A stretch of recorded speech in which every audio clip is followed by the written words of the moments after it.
Y'all can see. All right. So let's dive in. And we'll start with a little bit of silence, like we do. And of course, we're in the Sermon on the Mount, and as you well know, that's chapters 5, 6, and 7 in Matthew's Gospel. And we started with chapter 4 some weeks ago, which is the scene directly before the Sermon on the Mount. And in particular, we focused in chapter 4 on the temptation scene of Jesus in the wilderness by Satan or the devil, whichever name you know that entity by, in which Jesus is tempted 3 times. I think summary would be to grasp at power, to take power, to lean deeply into one of the 3 programs for happiness. And each of the 3 times, as you well recall, Jesus says God alone is good, essentially. Or put another way, I'll depend on God alone. God alone, we say, has the grace that will fill the empty space within. And none of these programs, whether it's power and control, survival and security, or esteem and approval, will do the trick in a sustaining way.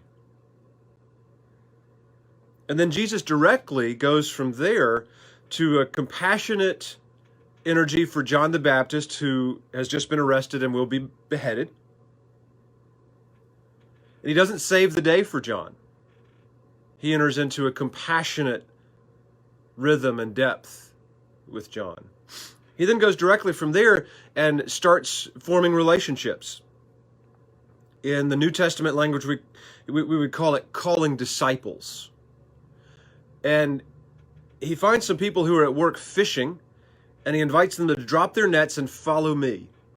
And if we let that be a metaphor, we can also let it be literal, but if we let it operate on the metaphoric level, then dropping your nets, maybe we could play around and say that's dropping your programs for happiness. It's surrender. In recovery sort of lingo, it's let go and let God, you know.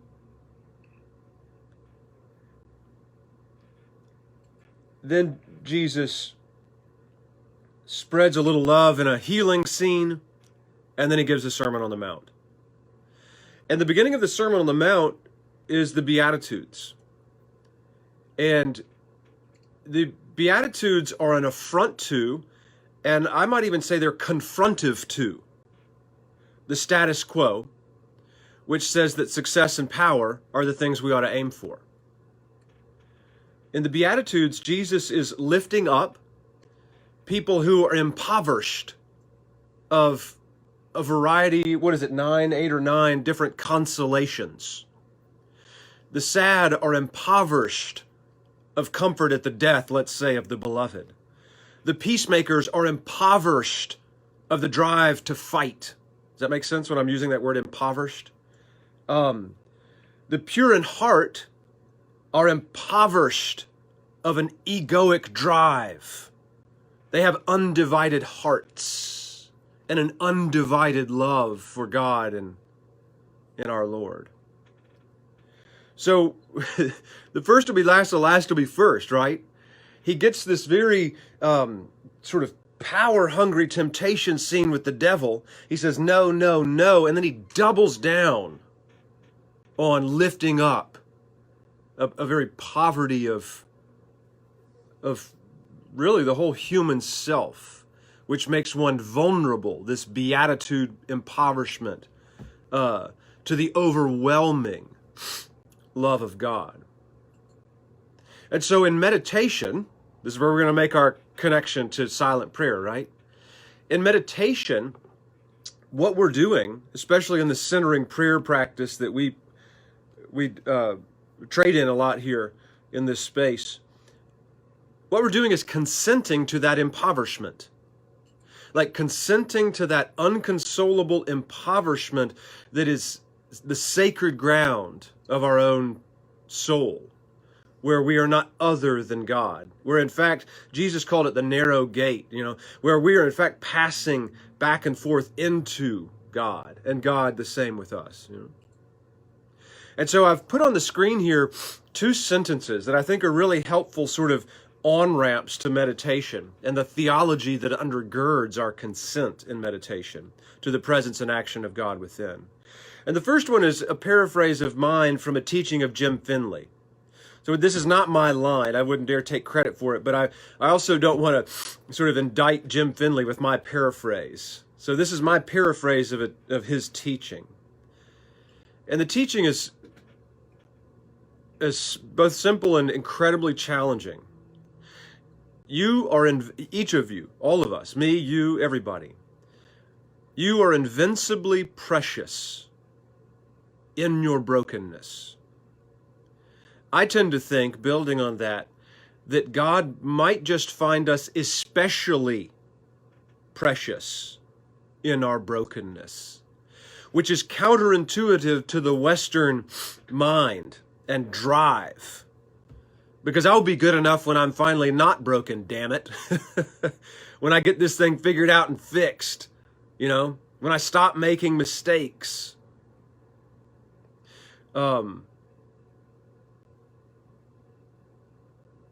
You are invincibly precious in your brokenness. To accept that is a stepping stone on the journey into the very heart of God. The way Therese of Lisieux put it several hundred years ago, and some of her language may be too traditional for some people, it pushes on me, which is why I like it. It feels sort of, well, I'll just leave it at that. If you are willing to bear serenely the trial of being displeasing to yourself, then you will be a pleasant place of shelter for Jesus. I think these two sentences are darn near identical in their spirituality and their sort of mystical theology. They're just putting it two different ways. But for a lot of us who are, again, Western achievers, these are two hard things to bear. Because I'd rather merit my preciousness, to be honest, because I'm, pious and good, and I don't make many mistakes, and I'm so kind and always defaulting to love. I'd rather get it that way than accept the fact that even at my worst, my preciousness, how would the gospel put it? My belovedness, has an invincibility to it. And lest you doubt and think that I'm giving you some kind of new age teaching, all we have to do is go back to the very beginning of our own story and examine yet again the story of Cain and Abel.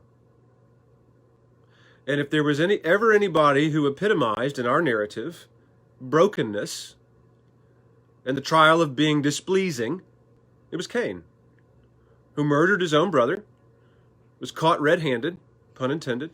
Yeah, so, Cain epitomizes cause for both of these sentences to be true. He was displeasing to himself. He did a very woe is me.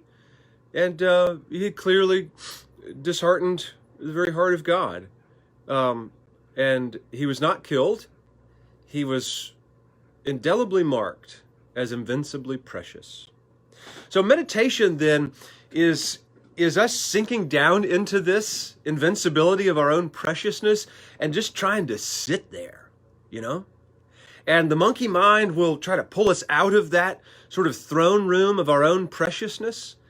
And it'll be successful, and it'll do it in 2 minutes, 20 times. And our only job is sort of twofold, is to not judge that, and to return. And in centering prayer, we return by silently saying our sacred word yet again. And in this way, we exercise our letting go muscle. So I'm going to hold this in 2 minutes of silence. The bell will go off. To start us, the bell will go off to wrap up the silence, and at the end of it, I will repeat the words of the Lord's Prayer slowly by myself and allow you all to emerge from the silence at a gentle pace. So now the silence after the scripture which says, "Be still and know that I am God."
Our Father,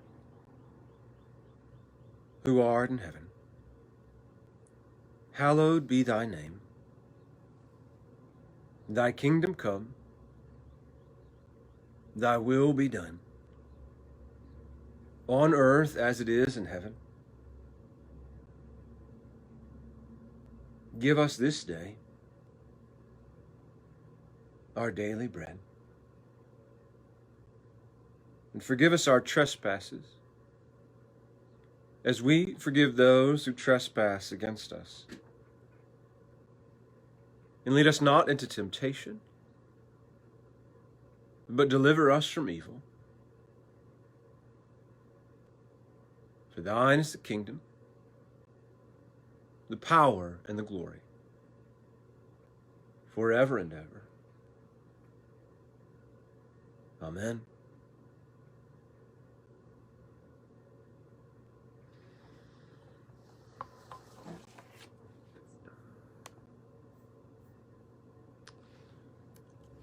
All right. Well, let's dive in. I'm excited about this morning. We get into what Amy Jill Levine calls the extensions. There's a lot of meat here. So we are at where are we? 5 and 17.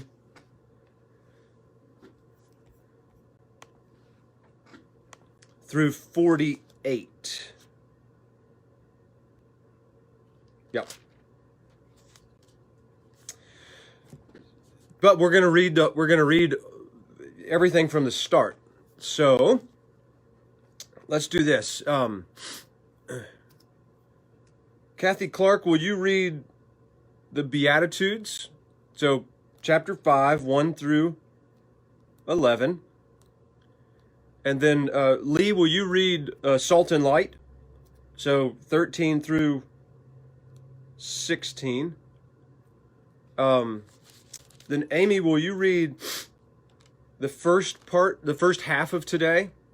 So that'd be 5, 17, let's say through 32. Got it? And then Cynthia, are you down for finishing today's, which would be 5:33 through 48? Awesome. So take it away when you're ready, Kathy. When Jesus saw the crowds, he went up the mountain, and after he sat down, his disciples came to him. Then he began to speak and taught them, saying, Blessed are the poor in spirit, for theirs is the kingdom of heaven. Blessed are those who mourn, for they will be comforted. Blessed are the meek, for they will inherit the earth. Blessed are those who hunger and thirst for righteousness, for they will be filled. Blessed are the merciful, for they will receive mercy. Blessed are the pure in heart, for they will see God. Blessed are the peacemakers, for they will be called children of God. Blessed are those who are persecuted for righteousness' sake, for theirs is the kingdom of heaven. Blessed are you when people revile you and persecute you and utter all kinds of evil against you falsely on my account. Rejoice and be glad, for your reward is great in heaven. For in the same way they persecuted the prophets who were before you. Let me tell you why you are here.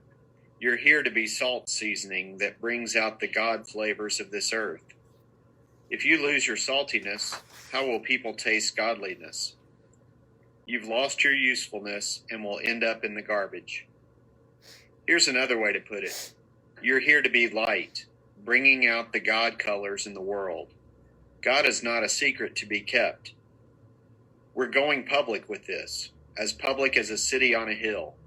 If I make you light bearers, you don't think I'm going to hide you under a bucket, do you? I'm putting you on a light stand. Now that I've put you there on a hilltop, on a light stand, shine. Keep open house. Be generous with your lives. By opening up to others, you'll prompt people to open up with God, this generous Father in heaven. Do not think that I have come to abolish the law or the prophets. I have come not to abolish, but to fulfill. For truly I tell you, until heaven and earth pass away, not one letter, not one stroke of a letter will pass from the law until all is accomplished. Therefore, whoever breaks one of the least of these commandments and teaches others to do the same will be called least in the kingdom of heaven. But whoever does them and teaches them will be called great in the kingdom of heaven. For I tell you, unless the righteousness exceeds that of the scribes and the Pharisees, you will never enter the kingdom of heaven. You have heard it said that it was to those of ancient times, you shall not murder, and whoever murders shall be liable to judgment. But I say to you that if you are angry with a brother or sister, you will be liable to judgment. And if you insult a brother or sister, you will be liable to the council. And if you say, you fool, you will be liable to the hell of fire. So when you're offering your gift at the altar, if you remember that your brother or sister has something against you, leave your gift there before the altar and go. First, be reconciled to your brother or sister, and then come and offer your gift. Come to terms quickly with your accuser while you are on the way to court with him, or your accuser may hand you over to the judge, and the judge to the guard, and you will be thrown into prison. Truly I tell you, you will never get out until you have paid the last penny. You have heard it said, you shall not commit adultery. But I say to you that everyone who looks at a woman with lust has already committed adultery with her in his heart. If your right eye causes you to sin, tear it out and throw it away. It's better for you to lose one of your members than for your whole body to be thrown into hell. And if your right hand causes you to sin, cut it off and throw it away. It is better for you to lose one of your members than for your whole body to go into hell. It was also said, whoever divorces his wife, let him give her a certificate of divorce. But I say to you that anyone who divorces his wife, except on the ground of unchastity, causes her to commit adultery, and whoever marries a divorced woman commits adultery. Again, you have heard that it was said to those of ancient times, you shall not swear falsely, but carry out the vows you have made to the Lord. But I say to you, do not swear at all, either by heaven, for it is the throne of God, or by earth, for it is the footstool, or by Jerusalem, for it is the city of the great King. And do not swear by your head, for you cannot make one hair white or black. Let your word be yes, yes, or no, no. Anything more than this comes from the evil one. You have heard that it was said, an eye for an eye and a tooth for a tooth. But I say to you, do not resist an evildoer. But if anyone strikes you on the right cheek, turn the other also. And if anyone wants to sue you and take your coat, give your cloak as well. And if anyone forces you to go 1 mile, go also the 2nd mile.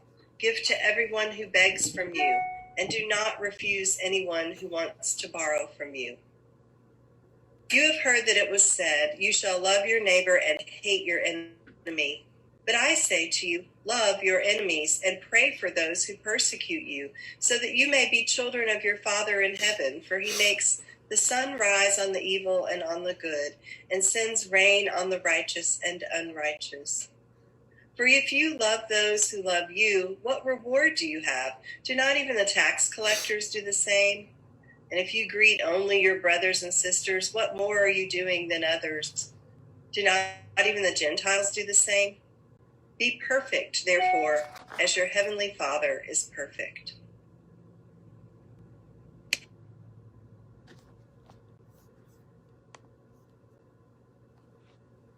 All right. So there's plenty in there.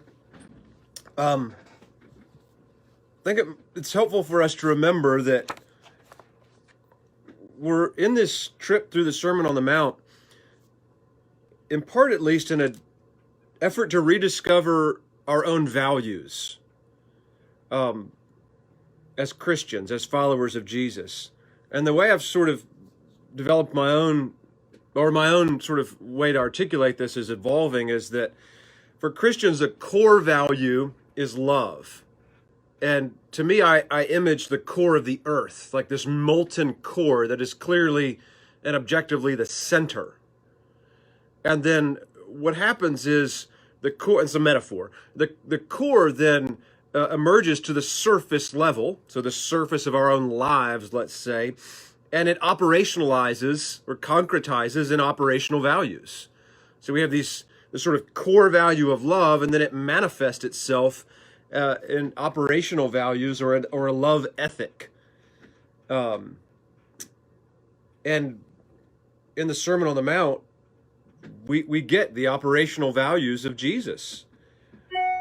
And we get them in some sort of concretized forms that give us a rhythm and a way to live our lives. So I've been thinking about how would I put these into play? Well, the image I have in my mind is when I walk into the room, whether I walked into the Zoom room with you guys, who are really easy people for me to be around, right? Or I walk into a room across town of total strangers, and maybe a bunch of them are not easy for me to be around. No matter what room I walk into, I've got the operational values imparted to me by the Beatitudes. So if I walk into the room and I have the wherewithal, maybe it's divine intervention, to be informed by the values I get out of the Beatitudes, I've got to dim my own light, don't I? Like, blessed are the meek. Hendry, don't walk in here as a know-it-all. Don't walk in here trying to, with an agenda to convert these people to your way. Whatever authority your life experience has given you, don't wield it. You remember that's Amy Jill Levine's definition of the meek. They have authority, but they don't lord it over others. So I often say to myself, do y'all ever do self-talk? Hey, partner, dial it back. I have to sort of rough talk myself sometimes, like dial it back. Blessed are the meek. So and then sort of speaking out of the other side of our mouths, right? So I say, some of my self-talk is dim your light, Hendry, dim your light. But then in the very next teaching in the Sermon on the Mount, Jesus says, you are the light of the world. So then what? So both sides of our mouths, right? The wisdom teachers always teach with tension, unresolvable tension. It's embodied in the parables, right? Isn't that fun? So what Jesus is trying to get us to do is to get us to a place where we don't have an answer. So that we can, it's kind of like Father Rohr says, don't push the river. We get in the river, right? And go with it. Which doesn't mean willy-nilly. It means dim your own light, and then you'll be God's light. Yeah? You'll be God's salt. So that's the first two sections of the Sermon on the Mount, my sort of summary that we've already covered. And then today, I think we get even more sort of, I'm just using this word, it's not a perfect word, but it gets even more operationalized. Okay, here's some specifics. And I'll say one more thing, and then we'll open it up. I think it's significant and super helpful, and she taught me this. I don't think I'd encountered this before Amy Jill Levine.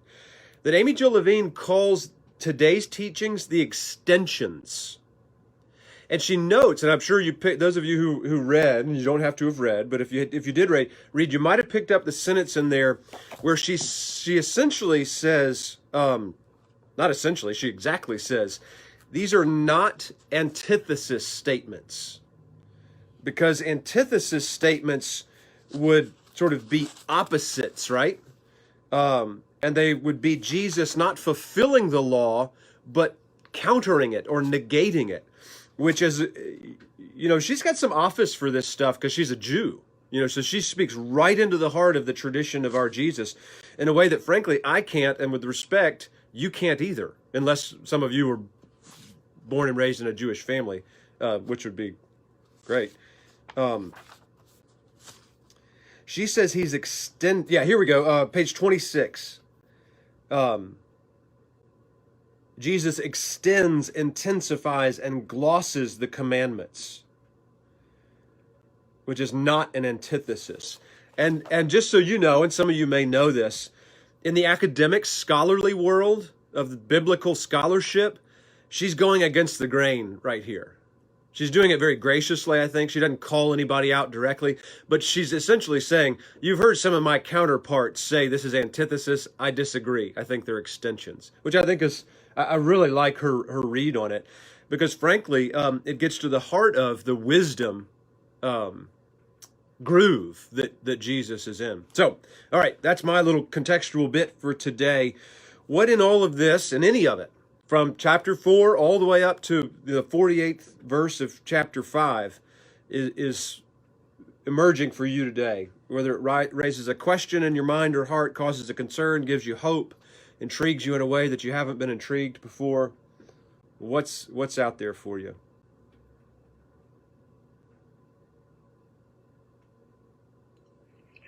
Well, I wasn't raised in a Jewish household either, and I don't know that much about Judaism. But when you said, you're holding the tension, we don't have an answer, isn't that's our Jewish heritage, right? I mean, they discuss. That's right. It's not like this is it or that's, it's a discussion or it's constant learning. That's right. That's exactly right, Kathy, and that's a great point, and she makes it in a sort of, in a little way. I don't know if I'll be able to find it, but yeah. Look at the bottom of 24. If you have Levine's book, look at the bottom of page 24. This really caught me again this morning. Let me just read these few sentences, Kathy, because it's exactly what you're getting at. And for Western Christians, and there's nothing wrong with being a Western Christian. I am one, you are. It's wonderful. I love it. Wouldn't have it any other way. But this is not in our Protestant tradition. So this is new. This is sort of counter to our own culture. Jesus discussed Torah with fellow Jews. As far as I can tell, pretty much all Jews then and now discussed Torah. He never dismissed it. He never transgressed it. We do know that Paul was charged incorrectly with dismissing Torah. Now, you're exactly right, Kathy. A big part of the Jewish tradition that Amy Jill Levine clearly thinks that Jesus is in, it has Torah or the Bible, the sacred text. Torah is the first 5 books, which would have been primary for them, as a living document. You just discuss the thing. And there was a really, arguing about it was sacred ground. Argument has been ruined for 21st century Westerners, I would submit. Bless our hearts. But so we probably shouldn't even use that word for our own context anymore, because whatever. It's just so polarized. But a classical sense of argument was his way of life.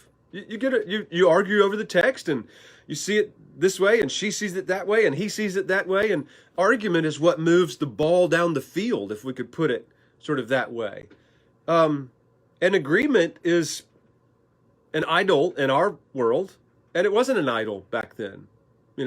We're just trying to live together. Again, don't push the river, if that metaphor works for you. Get in the thing and ride the rapids together. See what happens. What does she mean when she says we do know that Paul was charged incorrectly with dismissing Torah? Well, so an example would be, and she uses this one, an example would be, I think, when Paul says to the Gentiles that he doesn't want them to get circumcised. Well, Torah says you have to get circumcised, right? So if Paul tells the Gentiles they don't have to get circumcised, is he refuting or arguing or dismissing Torah? Well, if you have a very narrow view, then sure. But Amy Jill Levine, and I agree with her, says that's to charge him incorrectly, because all you're doing is looking at it from that very narrow view. But back up from it. Paul is not trying to make Gentiles. He's unapologetically not trying to make converts out of the Gentiles. Make sense? Paul believes we're in the Messianic age. And in the Messianic age, the Jews and the Gentiles worship together. You don't convert the Gentiles to Judaism, and then everybody sort of follows the one path. It's pretty radical. And a lot of my real traditional friends I'm not sure they exactly, well, I won't say that. You probably know where I'm going. But that would be I think that would be an example of misunderstanding and then therefore incorrectly charging Paul with dismissing Torah. He's not dismissing Torah. In fact, Paul would say to the Jews, get circumcised. Because they're Jews, and that's their tradition. But to the Gentiles, he wouldn't say that. That's just one example, Kathy. And I think well, we could let's use our own tradition. Okay, let's use the Eucharist, right? Let's use the Eucharist in a time of pandemic, right? Now, fortunately, I have not been very taken to task for this, so I do not want to come across as a persecuted priest at all. No one has taken me to task for this. No one in authority, anyway. But for the Eucharist, the rubrics of our prayer books say the priest must touch the bread to consecrate it. It's a tiny little detail in the rubrics of our prayer book. And rubrics is an overwrought, fancy church word for rules. So you could kind of think of the rubrics as almost Levitical. Like there's 600 plus laws in Leviticus, you know? Hell, I've never even thought about this question, but there's probably 600 plus rubrics in the prayer book. So you see what I'm saying? It's kind of analogous, right?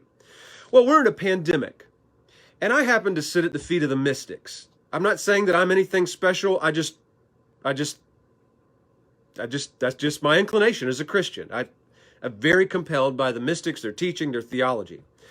So an extension of the Eucharistic tradition of the Episcopal Church to me is that if we're in a global pandemic and we can't be together, then there's some kind of consecratory effect. Look, I'm being very careful. I'm not stupid, Jim Clifton. There's some kind of consecratory effect that God can effect across time and space that sort of transcends the rubric that says, I have to touch the bread in Kathy Clark's house. Make sense? So somebody might say, well, Hendry is dismissing the rubrics of the prayer book. No, I'm not. I would argue I'm not. I would argue the particulars of this pandemic invite us to extend the spirit of our Eucharistic theology. But you could easily accuse me of and bring me up on charges of disobeying and dismissing. That's a great question, because I think it's important for today's text to get that concept. Not being held to those same standards, I'll go a little more rashly. I think both in that instance and also in what Paul is saying, do we really think that we serve a God that small that would be limited by specifics like that? Is he not big enough to be bigger than our concept? Which doesn't dismiss, Good. And she goes on to talk about, it's not dismissing the Ten Commandments. It's not saying that Right. those things don't have value and are not something that we should be living by. But at the same time, there's Cain. Yeah. What are you going to do about Cain? Yeah. So the fulfillment then, very well put, Amy, the fulfillment then is absolutely honoring and not striking one iota. Did y'all like the little word study she did on iota? That was helpful. I didn't know all of that as details. Not striking one iota of the law or the rubrics. You come to the Eucharist today at church, I'll touch the bread, right? I think that's a wonderful ideal. While extending.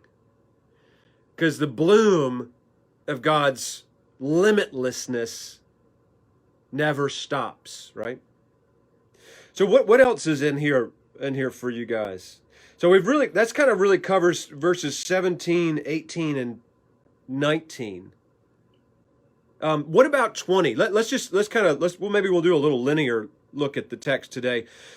So if we've kind of treated 17, 18, and 19, what about verse 25 and 20? For I tell you, unless your righteousness exceeds that of the scribes and Pharisees, you'll never enter the kingdom of heaven.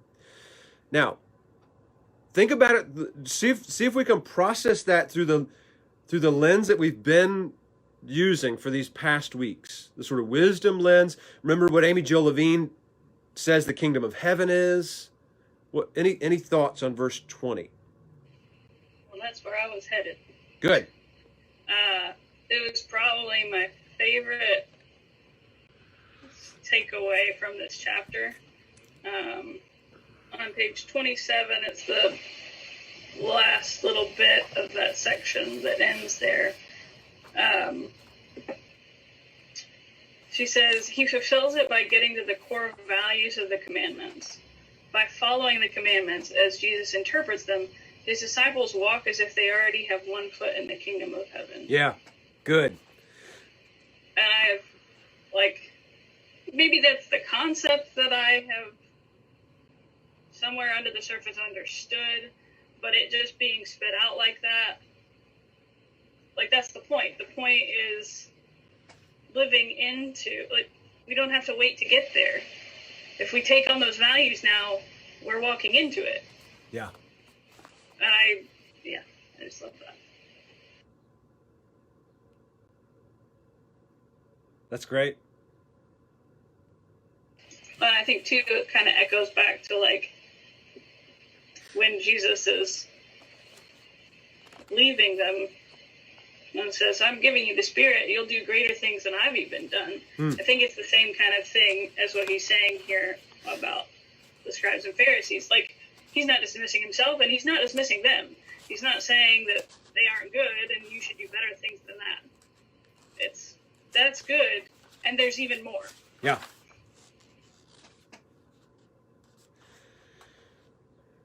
What about righteousness exceeds that of the scribes and the Pharisees?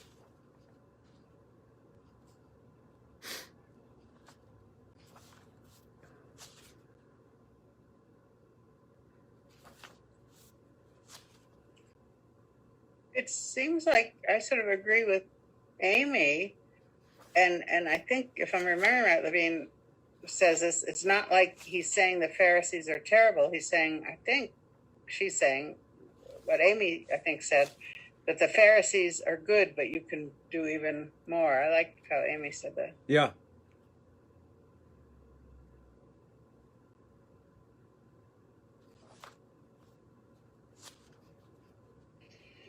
On the rest of that thought that I really like, 2 pages later, when she's quoting, I'm going to take a stab, Pirkei Avot.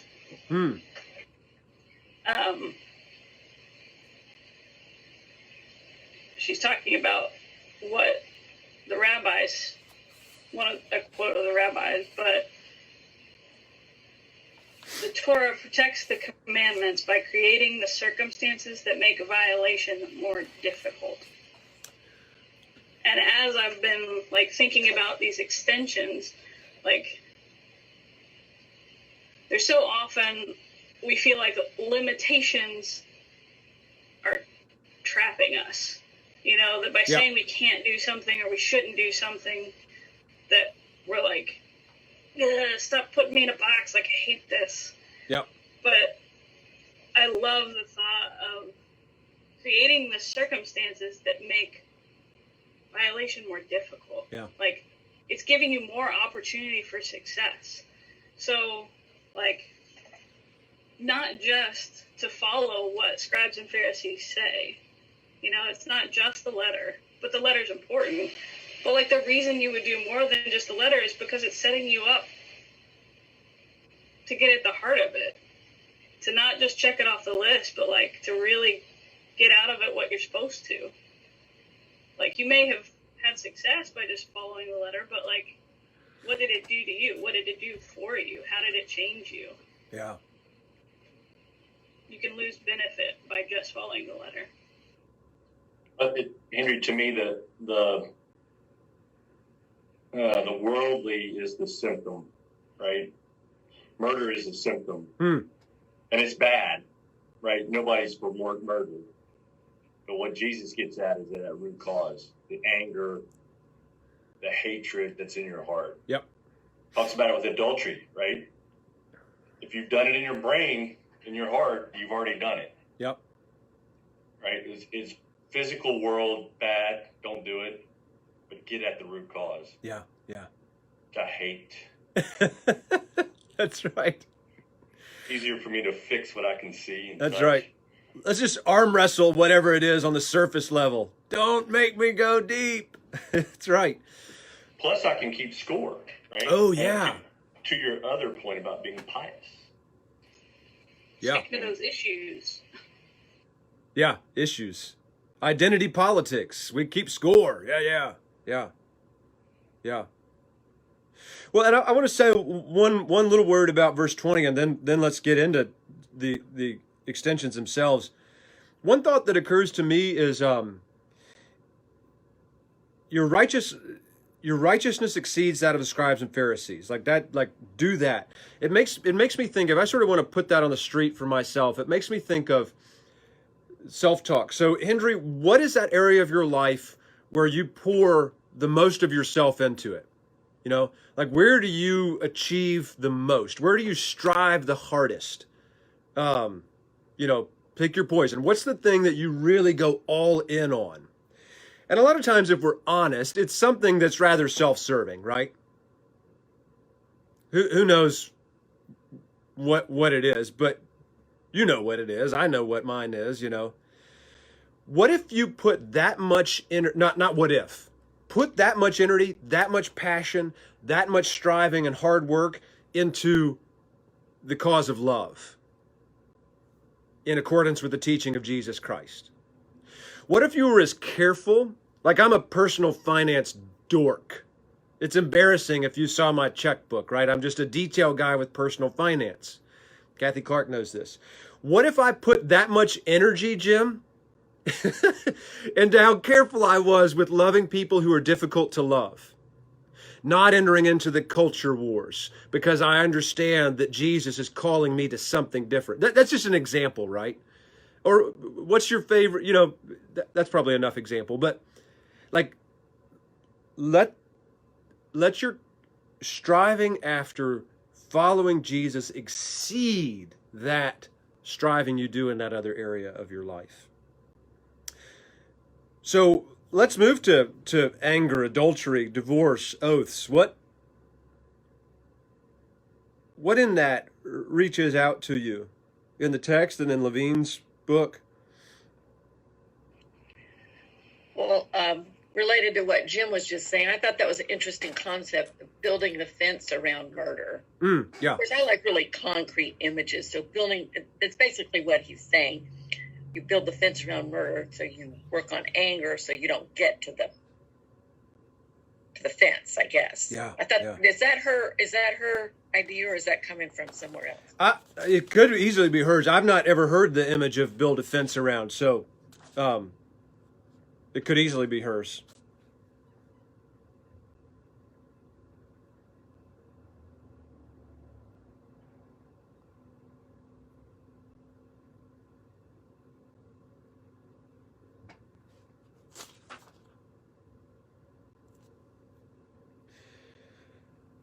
Well, I think it's really easy for me. I've never murdered anybody, I don't think. So it's easy for me to say, oh, wow, I didn't do that. But I sure have been angry. Sure. At people. I can't say that it would lead me to murder, but who knows? I always like the phrase character assassination. Yeah. Right? I've done a lot of that. Yeah. Well, I think your sermon Sunday is just a humbling reminder of that process. How I really want it to happen, but it's so frustrating and hard, you know, to get to that moment of realizing, oh, I've just gone on this self-righteous trip, and yep, somebody's put me in my place, and now I got a foot in my mouth. Yeah. Okay. Love, right? Forgot about that. Whoops. Yeah. And it's to Jim's point, it's always for me anyway, it's always an invitation to look at root cause. And if we do y'all remember Jim Finley's teaching about root cause? He has this really incredible, I think, almost universal teaching about root cause. So if the surface level is murder, like that's the manifestation, that's what happens in time and space on the surface level of life, murder. what Jesus is saying is if we excavate a little bit, so go deep, right, Jim, then what you're going to find underneath that is anger. So don't try to stop the problem at murder, try to stop the problem at anger. And then what Jim Finley says is if you excavate some more underneath anger, you'll always find what? Does anybody remember? Clifton, you remember? Lack of control. Well, almost. That's one. Powerlessness. Fear. Who said fear? Underneath that anger is fear. We dug down, and then John Brooks got it, and others of you did too. If we excavate even more, if you go underneath fear, what you'll find is powerlessness. And when you find powerlessness, I think one of the things we say, and Father Keating says this, Thomas Keating says this, if you found powerlessness, it's possible, this is just a theory, that you've found the core character defect that Keating refers to as the human condition. So if the core value for followers of Jesus is love, then the core sort of defect is powerlessness. Now here's the amazing thing. Father Keating says, and I think Jesus says the same, Keating gets it from Jesus, powerlessness is your greatest asset. But I thought you just said it was my greatest defect. Yep, you got it. You heard it correctly.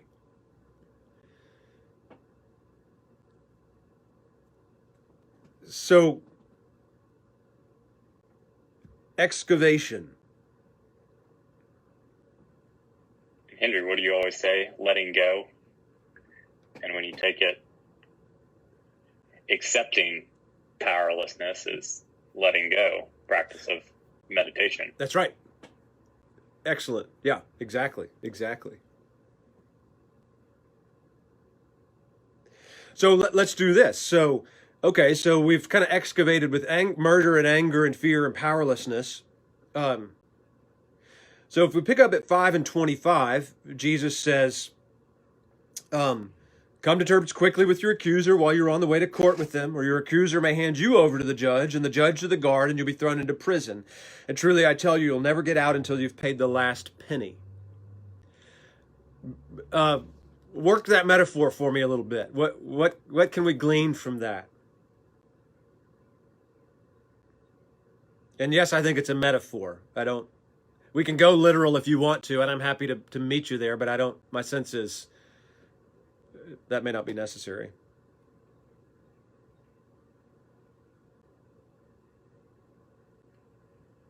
What does it mean you'll never get out until you've paid the last penny? I'm fortunate this has never happened to me, but I always think, especially now, what if something happened to Virginia Dare? What if somebody did something malicious to hurt her? And you see it so often where family members take the other one to court and get wrapped, and it's a spiral. And I've always told myself, I'm like, I hope I have the strength, the power to forgive, because not only do they take something away from you that you love, then they just change you to this inward spiral of a prison, in a metaphorical sense. Yep.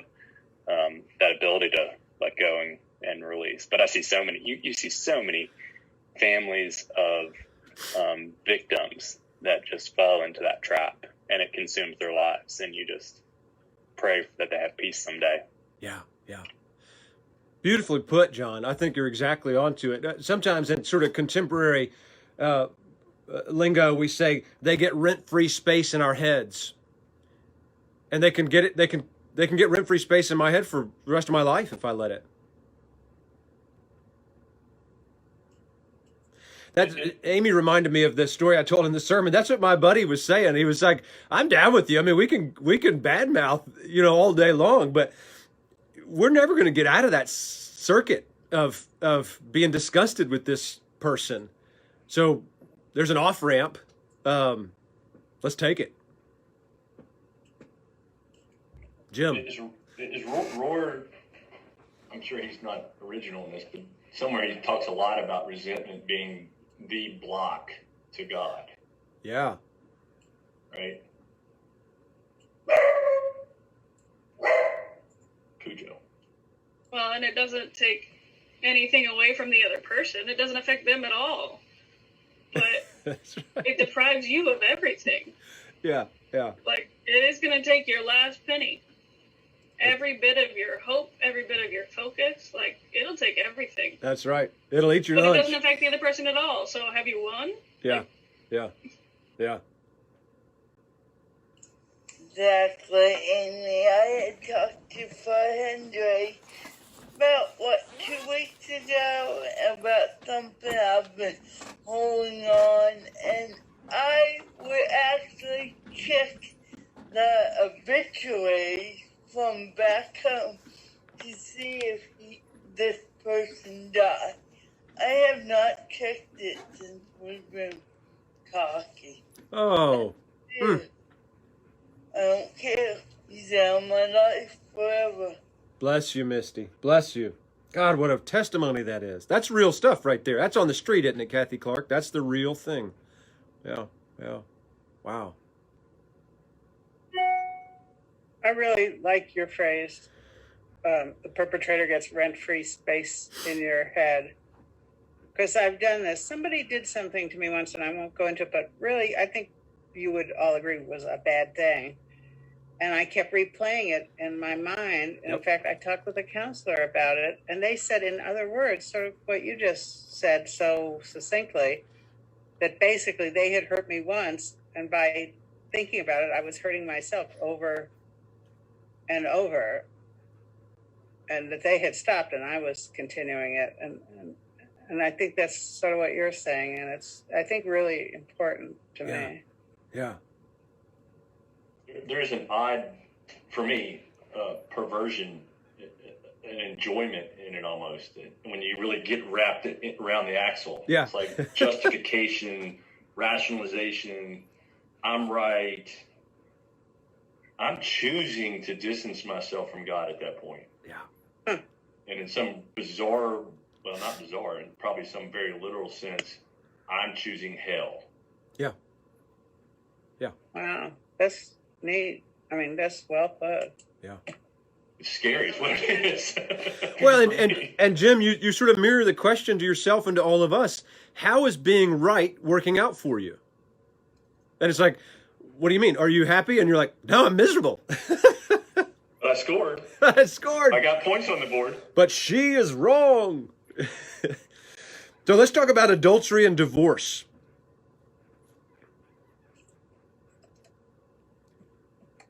You know, before we go into adultery and divorce, I think this is a segue here. Nice. Because divorce and adultery, you know, are reminiscent of the 10 Commandments, right? Sure, so sure.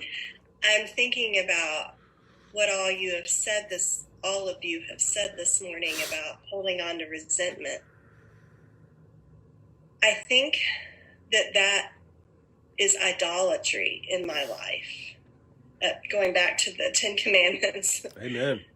Because I am that resentment or being right about whatever it was I keep ruminating over is more important to me, ultimately, in that moment than being in love with God, in love with people, loving myself even. Yeah. One of you said, or at least one of you said, what does that do to yourself?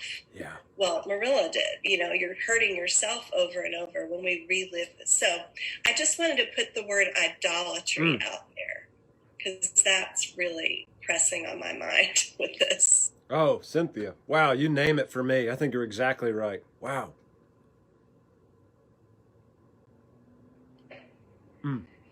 It's the theme of the Old Testament, right? Absolutely. It's the chief sin of the Old Testament is idolatry. Yeah. Well, I think go ahead. Go ahead, Kathy. I think for me, I develop a storyline, and it becomes, because my story, and you go back over the story. It's my storyline. What happened? Yep. It's all from my perspective. Yep. And if you're truly crazy and damaged like me, I can believe the storyline in short order, and then it becomes sort of my objective truth, which is when it gets really dangerous, right? Because it's not objective truth. It's my story. And we got a friend who says, what's your fantasy? Yeah. Tell me your fantasy. Yeah. Yeah. Yeah. Exactly. I recently had something come up in my life. A moment of reconciliation happened that had been 15 years coming. Hmm. And it was one of these moments, and I didn't realize how much power it had in my life. And when it was dismantled, I looked around and I was like, well, that was ridiculous. Yeah. What? Why was I doing that? Yeah. They didn't do anything. They were being human. I have only hurt myself. I've hurt them. Yeah. They didn't really do anything wrong. I'm actually at fault. Yeah. Well, crap. Yeah. This is humbling. But it was just so crazy to get to that moment of realization and find it breaking down and see, oh, my resentment has hurt me, and that's really the most that's happened here. Yeah.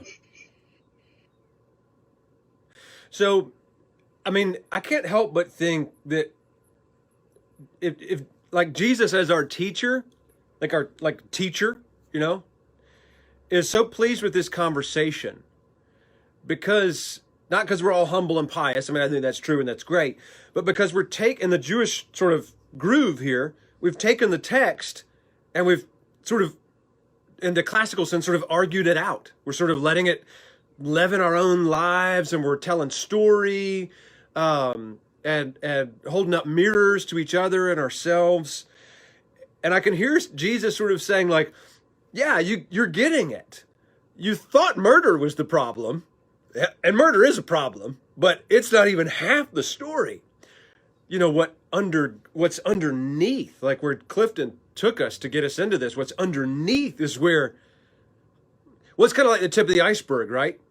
You remember that the iceberg you just barely see above the water, but underneath the water, the iceberg is friggin' enormous. It's like, now you can see the body of malady and promise that lies beneath the surface. Henry? Yes. Sorry, Skip. I was just thinking it's going back to like the salt and the light. Yeah.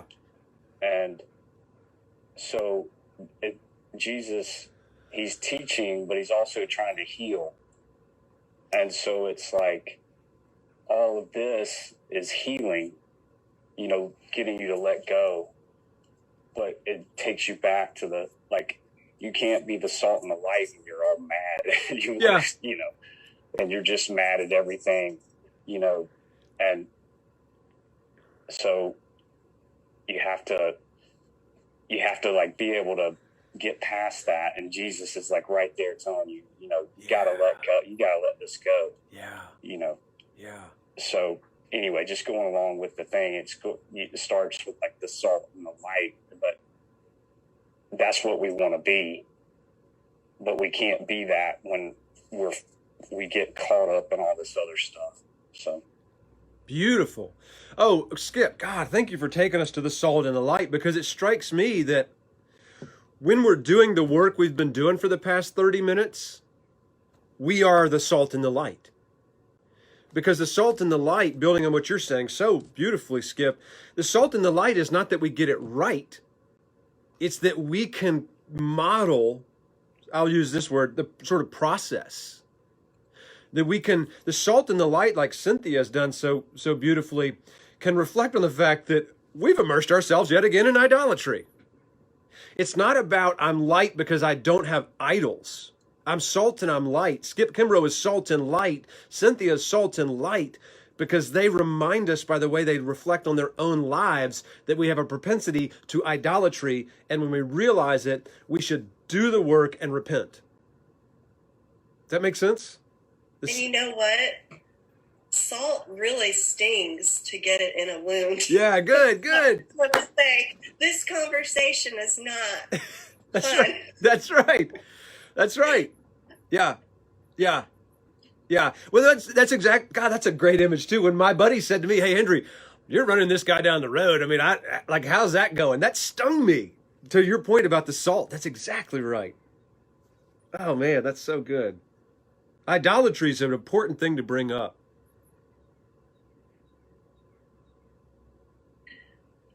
I need to credit someone with that idea. I've been auditing a class on Black and womanist theology at Baptist Seminary of Kentucky, and the professor, Lewis Brogdon, he's writing a book about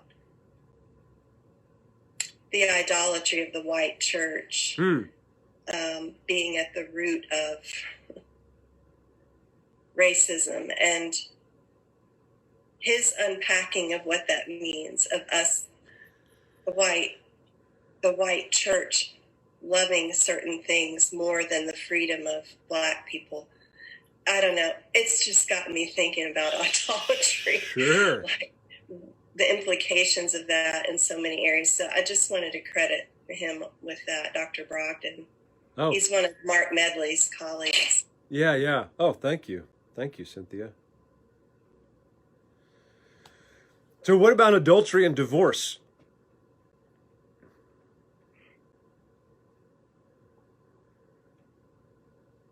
This one, I could see that fence building now that it's pointed out to me, but this one sort of bugs me because I feel in a way it was a step backward and underlies like the Catholic Church's position against divorce that I think has done a lot of harm to a lot of people stuck in bad marriages. Yeah.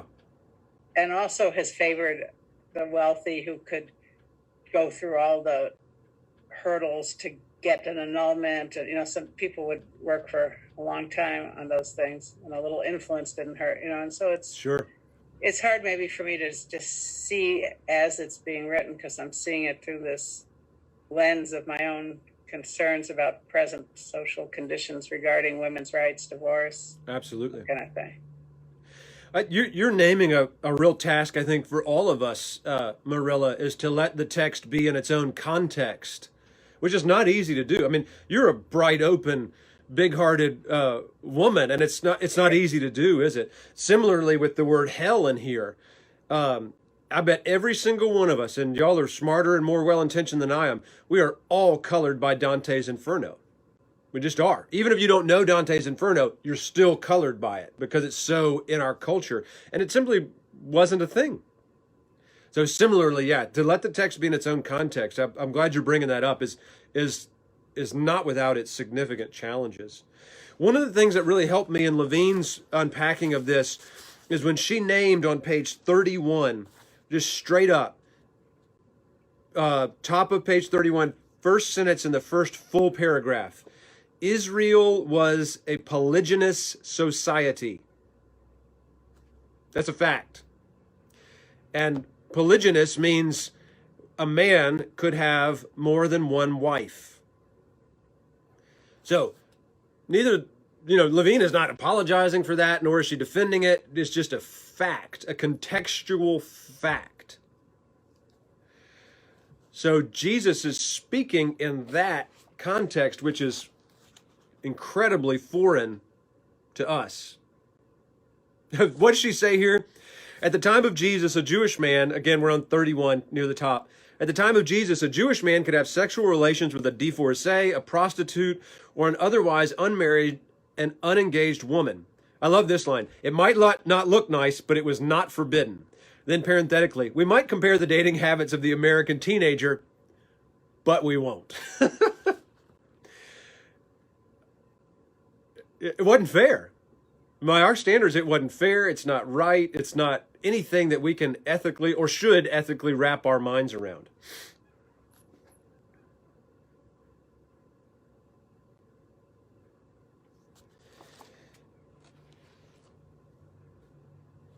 So then, what is Jesus, if it's an excavation project or an extension project, what is he getting at? Like, what's the spirit of it, the value that we can draw out? Having named that the context is troubling to us, right? Because I don't even know how you'd say that word. Polygynous relationships are that's not us. What's buried in there? Who is Jesus quoting when he says certificate of divorce? Because what I've picked up on as we're unpacking it is it is getting into that kind of male society and a man granting this or not granting this. And Jesus is saying it doesn't matter about giving a certificate of divorce. If you're doing this and committing this, it's wrong. Right. So great question, John. So he's quoting, and I think in Luke he actually quotes Moses. I may be wrong on that, but in another place he quotes Moses. He's quoting Moses, the tradition that would be the Moses tradition out of Deuteronomy. I'm pretty sure the law, the Old Testament Torah law. And in another place, it's not here, is it? No, it's in another place. It must be Luke. He says Moses allowed you to write a certificate of divorce because of your hardness of heart. So he's quoting the Deuteronomy law. I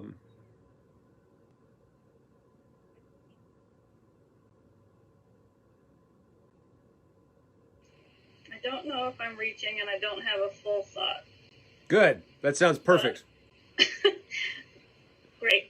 We're just arguing over the text, so that sounds like a good beginning.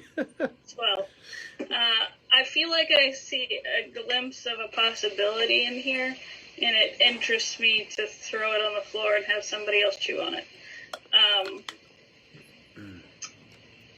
It feels like it's taking it, if we understand that to be the context, that it was, even within the Jewish tradition, men can just about do anything. It kind of feels like this is a twinge of putting value on women that wasn't otherwise there. Because it's saying,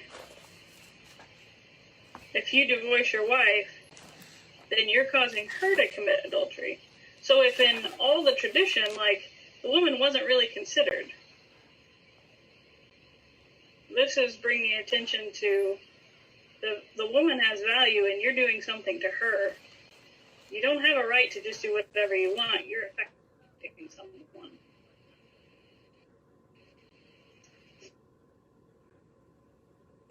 I think I kind of, I don't know, follow along a little bit on that, in the sense of, like, what I heard is that more of like, why are you wanting to divorce, and are you trying to just dismiss something instead of, like,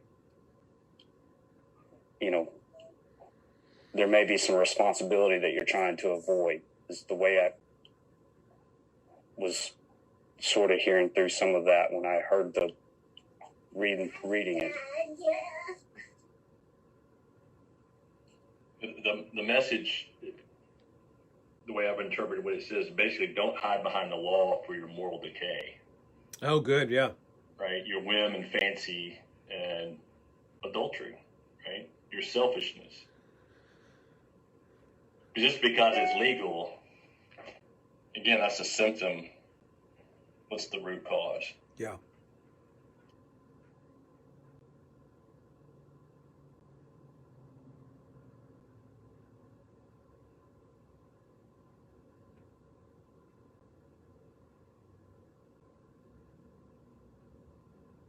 You know, the prayer book, our prayer book in the marriage service has this great line that I think strikes at this. It says in the intro, let me see if I can get it from memory.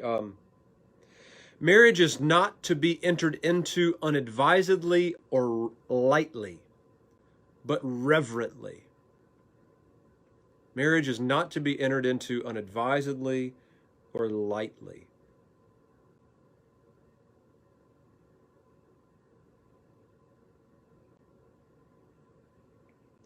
Andrew, when did the prayer book change? Was it the 80s where the marriage vows got to be kind of more equal, I'll say, rather than kind of subservient? Yeah, so that would be the latest is 1979. So yeah, you're real close. Because prior to that, it was very much kind of more in line with what I would call older Jewish tradition.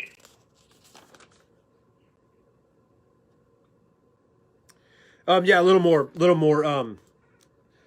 patriarchal. Yeah, yeah, yeah, definitely. I don't think I see this, but she talked about, not all marriages, some people make mistakes, Yep. and it doesn't mean that somebody should stay in a marriage that's really a bad place for both parties. I mean, she goes into that, but I don't know if Jesus is saying he's not really leaving that door open. What do you think? Well, what she does there is, I was compelled by her for this reason. We're on page 35 in Levine's book. She kind of she's kind of arguing at the NRSV translation of the Greek word porneia as unchastity. And she's expanding that word choice unchastity by sort of reflecting on the depth of the meaning of the Greek word. I'm not sure, I can't pronounce this right, but porneia, however you pronounce that, which is its root word. I mean, for us modern English speakers, that's a root word of pornography. And so, unfortunately, the Christian church in the last 500 years has gone immediately to pornography, and now we're talking about homosexuality, and now we're just sort of got yet another reason to exclude a certain group of people. What Levine does, because she's an exegetical scholar and a academic sort of linguist, is she says, let's be a little more honest than that. Let's go into the actual meaning of that original word. And then on page 35 and beyond, she really expands it and says, if we're honest, it's a big sort of universal word. It's not just about one sort of expression of sexuality. And it's not just unchastity. It doesn't have that many handles on it. So then she develops, Kathy, to your point, and I find it compelling, especially as a parish priest who encounters pastoral difficulties in marriages a lot. Well, in a culture where 1 out of 2 fail, right? I find it very compelling that she allows that word in the mouth of Jesus to kind of bear some grace, I think, into brokenness.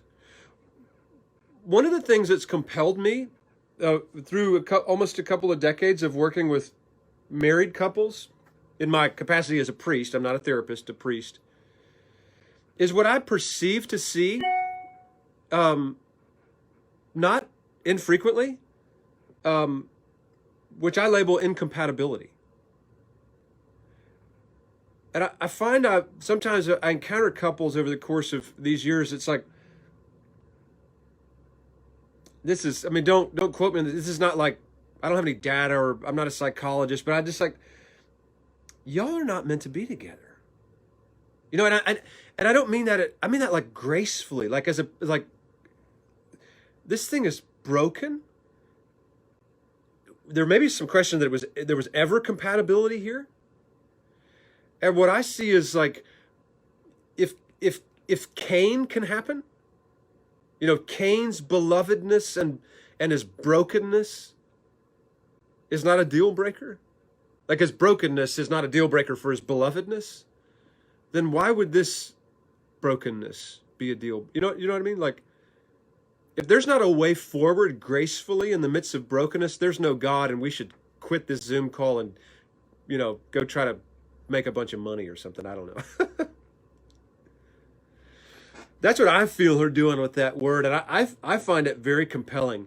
To have it be purely sexual or about some kind of rigor of the rubrics of human sexuality, that's so narrow that, okay, if that's an orthodoxy you find helpful, I'm not sure any of us measure up. I mean, like, what? But I don't know that Jesus, in this passage, maybe there's other passages about divorce, but I don't really know that he opens that door. He says, But I say to you that anyone who divorces his wife except on the grounds of unchastity. But that's the point. That's the point, because that word, she's saying that word is not probably, that word really narrows the teaching of Jesus. And in fact, I think what she's saying is we're probably getting a Trojan horse here. That Jesus is intentionally putting a Trojan horse that is incredibly counter to the culture in here, which kind of goes back to Amy's point and what Skip was saying. Like, this may be where Levine says women are still treated as a commodity in this teaching. You got to come out of commodity somehow. And I think what I hear maybe Amy saying is that, is this him pushing that door open?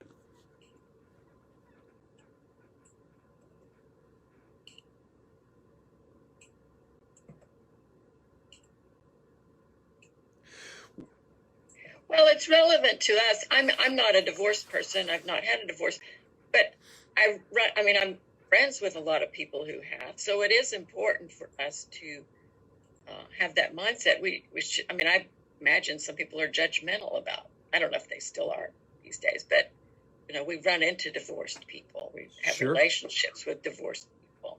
Sure. Yeah.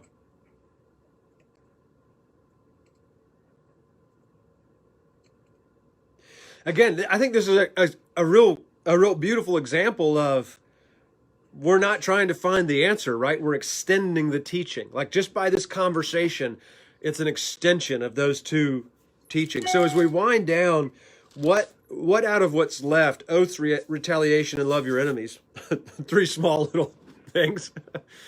What else, what sort of in the last few minutes we have, what else comes up there for you? I want to say, for me, what Levine really compelled me by was her case that capital punishment may well not have been practiced. She's a Jewish scholar, having done her homework, saying, I'm not sure this has been practiced. And if it has been practiced, it's been exceedingly rare. Whether it's a stoning for, unchastity or porneia or whatever, or the eye for an eye thing.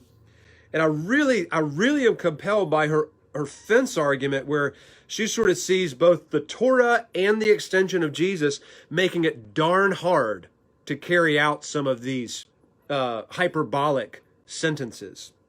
And I thought of, and she brings this up, when Jesus says his famous line, let he who without sin throw the first stone.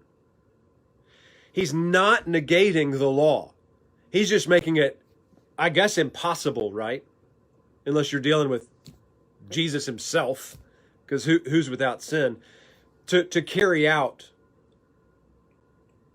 the law. Which to me kind of gives the power, the hyperbolic, the wisdom, the mystical power back to the law. So what grabs y'all's attention in the last piece of today's text?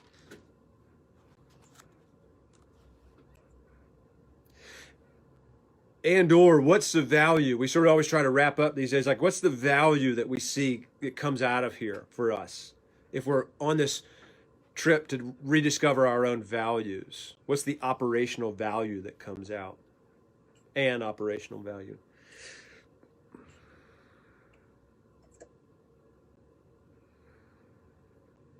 Maybe you could tell us what operational value comes out for you. I think that I would find that helpful. Sure.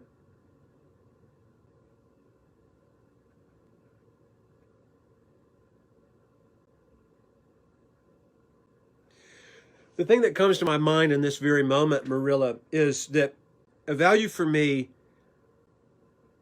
is that love values the conversation, which will lead to relationship, and which is relationship, over anything. So when I walk into the room, and that's my metaphor, right? I try to envision myself walking into the room, and whoever's there, whatever the issue is, I got to remember my operational values. So the operational value that I get out of the extensions is, it's about the argument in a classical sense. I don't actually care how Cynthia votes and I don't have any desire to get Cynthia to vote my way. But I absolutely think it's the pearl of great price that Cynthia and I could just stay in conversation about it. I want to hear her story, and my sense is that maybe she wants to hear mine, and that we'll both grow from that story. I thought of an example from my own life this morning. Years ago, I was in this conversation with an ecumenical board that governs this house, this shelter that Kathy and I started together in East Tennessee. And the president of the board is a real sweet, good, dear friend of mine. And it was in this time in our lives when it was real before all of us to get rid of monuments. You know, if the Robert E. Lee monument was in the middle of your town square, there was a push to get rid of that. And so this buddy of mine, he said, "Hey, Hendry," he really put me on the spot. You know, here I am, the priest, the rector, and in this ecumenical situation. So there's all kind of different denominational community members there. Where are you on the monuments? And a divine intervention happened, because this did not come from me, because I'm not this good. Divine intervention happened. Actually, my mother is what happened. My mother has taught me the biblical text since I was a little boy, and tons of credit goes to her for that. And so the text is pretty close to me. So the divine intervention was that the Spirit said, "Remember, your mother taught you the text." And I said, involuntarily, Marilla, I said to this man, I said, you know, my people have been struggling with the issues of monuments since the golden calf. So I'm still trying to work out with my brothers and sisters sort of that issue way back in the early part of our own story. So to be honest with you, I don't even have the bandwidth for the Robert E. Lee or whatever it was, you know, whatever that, because I'm still wrestling with the idolatry of the golden calf. And that was a little bit playful, right? It was also true. I mean, it honestly came to me, and it wasn't me because I'm pious. Trust me, that was, I don't know where that came from. But my buddy, who's a little bit different sort of stage than me, he smiled as big as the outdoors, because he loves the text too. And he knows that story. And I spoke his language. I also spoke my language, right? And he smiled so big, and he laughed, and he said, "Andrew, that is the best response. I'm so with you," right? And so we got to not deal with that issue, which was probably just going to divide us. I don't know. To be honest with you, can I confess to you guys, monuments are not a big thing for me. I've got big things, but also life is short, so that's just not a big thing for me. So, but we didn't have to divide on that. We got to go to the text and find this sort of common ground, which is about monuments and idolatry, which, to Cynthia's earlier point, this whole thing, and to your professor's point, this whole thing is about idolatry. So for me, Marilla, I'm sorry that's a little long-winded, but that's the operational value coming to the surface. And what I love about it is, I wasn't studying, you know, I had probably just started studying spiral dynamics back in those days. I had not had the intuition around the 5 stones that I've been talking about lately. So it kind of came organically out of the values that I'd been given by my mother. Does that make sense? And she got them from Jesus, out of our tradition. So if you think about the 5 stones, and the first one is meeting God, right? The relationship with the divine. Mom had that in place. And then I got it through her and Dad. And then the second stone is discovery, or the imparting of your own values. So Mom taught me the stories of Jesus and the Bible. So there's an imparting of the values. And then you process and integrate them, right? And then you can express them in relationship. So that's what happened to me on that day. And it wasn't one-sided. It was my buddy, because he wasn't actually trying to put me on the spot or be mean, right? He was being very friendly. He was like, "Hey, I want to hear what he was saying is, I want to hear what you have to say." And so to me, was a surfacing of the operational value. And I could only see that, by the way, on reflection. So please don't hear me saying I'm great or I got it right. I could only see that on looking back and reflecting on it. To be honest with you, in the moment, I was kind of sweating it, and I felt lucky that I thought of that to say. Because I'm like everybody else. I don't want to be put on the spot. I mean, do you? I don't want to be publicly. So that's. But I think we could do that with all of these. I mean, I think that's what Jesus is doing with all of them. Stay in the conversation. Stay in the conversation. But you also could do that because you had a good relationship with that person. Correct. At that time. You couldn't just start talking about monuments. Right. Just as an aside, I happen to remember that moment because I was there. Do you remember that? Yeah. That was years ago. Yeah. It's funny. You know, our own lives will instruct us, right? It's not about knowing it. Like, I didn't know anything. It's about letting our own lives instruct us, which you all do so beautifully. I mean, every time you open your mouths, I can hear you reflecting on how you're allowing your own lives to instruct you. And Paula D'Arcy says, you know, God comes to us disguised as our own lives. So when we let our lives instruct us, we're letting God teach in God's chosen pedagogy. You know, isn't that cool? We're Christians, so it makes sense. We're incarnational. I mean, the most important theological word we have is incarnation, which is God right here, flesh and blood. Can we reflect on this I think that one, love your enemies, is so darn hard. Yeah. Maybe could we talk about it a little bit next week? Yeah, absolutely. Let's pick up with that next week. And yeah, we won't allow ourselves to be held to the rigidity of the schedule. Yeah, y'all want to pick up with love your enemies next week, and also see if we get into the other stuff too. And if not, we won't sweat it. How's that sound? Y'all are awesome. God loves you. I love you. You make my life rich. Thank you. Have a great day. Peace. Bye,